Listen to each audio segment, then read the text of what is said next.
Hello guys, welcome to your channel Complete Law. So today we will discuss about what is bare act. Bare act क्या है?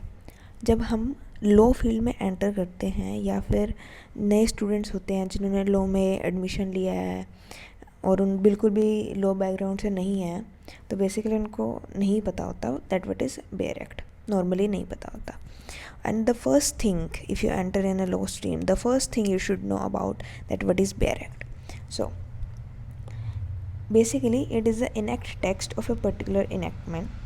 As it was passed by the legislature, there will be no any case laws or no any other explanation to sections apart from what parliament or state legislator made. Okay. Bare act एक ऐसी language है, एक exact ऐसी language है जब हमारे country में कोई भी लॉ पास किया जाता है, पार्लियामेंट कोई लॉ पास करती है, लेजिस्लेचर बॉडी हमारी कंट्री की कोई भी लॉ पास करते हैं, जो exact language as it is जो वो लोग हमें देते हैं एग्जैक्ट, उस एग्जैक्ट लैंग्वेज को हम क्या बोलते हैं? Bare act. अब इंडियन कॉन्ट्रैक्ट एक्ट है जैसे उसमें सेक्शंस होते हैं, उस सेक्शंस के आगे सब सेक्शंस होते हैं, क्लोज होते हैं, या फिर उनकी इलस्ट्रेशंस होती हैं, या फिर जो केस लॉज होते हैं जो पार्लियामेंट और स्टेट लेजिस्लेचर ने दिए हैं वो, या फिर अमेंडमेंट्स होती हैं. अमेंडमेंट्स क्या होती हैं? अब ऑब्वियसली अगर हमने लॉ बनाया है एक, तो टाइम के साथ, सिचुएशन के साथ उसमें चेंजेस आते हैं, उसमें हमें चेंज करना पड़ता है सिचुएशन के हिसाब से, टाइम के हिसाब से. हम 100 साल पुराने वाला एक्ट नहीं चला सकते एज इट इज़, क्योंकि आज की सिचुएशन में और 100 साल पहले की सिचुएशन में बहुत बड़ा डिफरेंस है. तो वो जो चेंजेस आते हैं उन चेंजेस को हम बेसिकली अमेंडमेंट्स बोलते हैं. तो जो वो अमेंडमेंट्स हैं वो उसमें लिखी होती हैं, बेयर एक्ट में एग्जैक्ट लैंग्वेज लिखी होती है. मतलब जो भी लॉ हमें हमारी कंट्री में पास हो रहा है, जो भी एक्ट पास हो रहा है, कोडिफाइड लॉ जैसे होता है. कोडिफाइड लॉ मतलब वही जो एग्जैक्ट लैंग्वेज में लिखा हुआ है, ऑर्गेनाइज्ड किया हुआ है, दैट इज़ कोडिफाइड लॉ. वो लॉ जो पास हुआ है वो एग्जैक्ट, उसको हम क्या बोलते हैं? Bear act.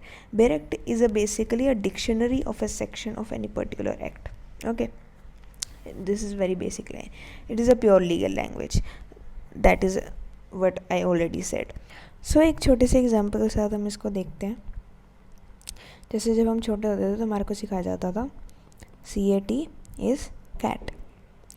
ओके, अब हमें उसकी पिक्चर दिखाई जाती थी कि कैट कैसे दिखती है. हमें ये बताया जाता था कि वो खाती क्या है, वो रहती कहाँ है, या जो भी उसकी एक्सप्लेनेशन दी जाती थी बेसिकली. ठीक है. जब हम लॉ फील्ड में एंटर करेंगे तो हमें बहुत ही हैवी बुक्स देखने को मिलेंगी, 1000 पेजेस के ऊपर की, या लगभग नियर अबाउट दैट.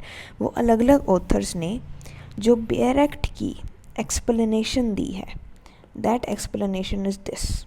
ठीक है. वो बहुत ही हैवी बुक्स होती हैं जो मतलब बेसिकली वो बेयर एक्ट की एक्सप्लेनेशंस होती हैं. और बेयर एक्ट बहुत ही स्मॉल होते हैं कंपेरेटिवली टू दैट बुक्स, बहुत ही स्मॉल होते हैं. जैसे अब वही बात है कि ये जैसे स्पेलिंग है CAT cat exact, that is bare act. ये बहुत ही वैसे फ़नी सा एग्जांपल था, छोटा सा, but try to understand the point here कि ये क्या है? Bare act. और ये बहुत ही स्मॉल होता है लाइक कंपेरेटिव टू एक्सप्लेनेशंस बहुत बड़ी बड़ी होती हैं, बहुत बड़ी बड़ी बुक्स देखने को मिलेंगी आपको लॉ कोई फील्ड में. So that is what is bare act. Okay, I hope you get the point that what is bare act, and hopefully you like it. If you like it, please like and share to your friends, subscribe the channel, and I will upload regularly from now. So that's it. Thank you. Have a great day.